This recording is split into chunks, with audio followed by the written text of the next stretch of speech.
You have heard all us realtors say it is an insanely hot, super savvy seller's market right now. It's so crazy right now if you're selling your house. We honestly can't keep homes for sale with all these buyers that are in the market right now.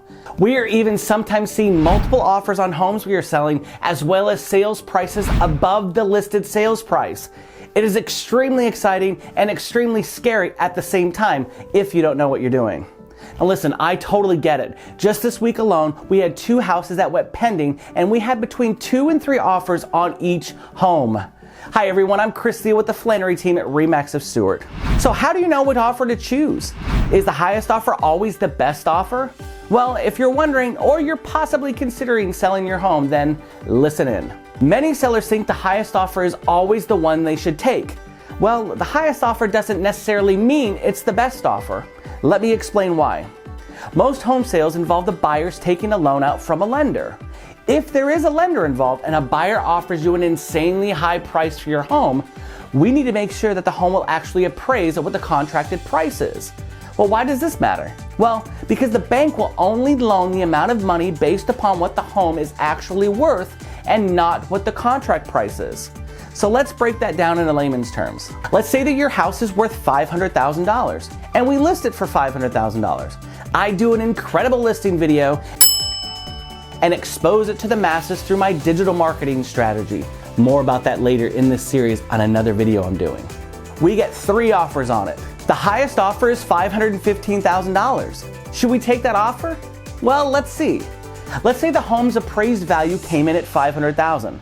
The bank will only loan on that $500,000 amount. So there's a $15,000 difference. This means the buyer would have to come up with that difference, or you, the seller, would have to come down $15,000. There are also a lot of costs that the buyer still has to come up with in order to get approved for their loan. There's closing costs, down payment, and they possibly have to have enough money in the bank for reserves, in addition to coming up with that additional $15,000 to cover the difference in the appraised value. If they don't have the necessary funds for all these items, they will not get approved for their loan, and we're back to square one. So how does this pertain to a seller, and what do they need to do in order to protect themselves to make sure they get the agreed upon purchase price? Well, here's one of the things that I like to do. One of the best options for a seller is to counter a no appraisal contingency, meaning that the buyer will pay the difference between the appraised value and the purchase price, and this is actually written into the contract. However, when doing this, I have to make sure that there are 3 things that the buyer has. Number 1, that they actually have the ability to pay the difference. Number 2, that they still have enough money to qualify for all the fees associated, like the down payments, etc., like we talked about. And number 3, they actually understand what that means. Now listen, there's a lot more issues to be concerned with when this happens, and I'd be here all day explaining all the different aspects of this and what we do to make sure that it happens. Now listen, I also know that I just said a lot of mumbo jumbo, and you shouldn't have to worry about all this stuff, and trust me, there is a lot more, but that's what I'm here for. So call me and we'll do all the negotiation for you on your behalf to make sure everything is clean and easy.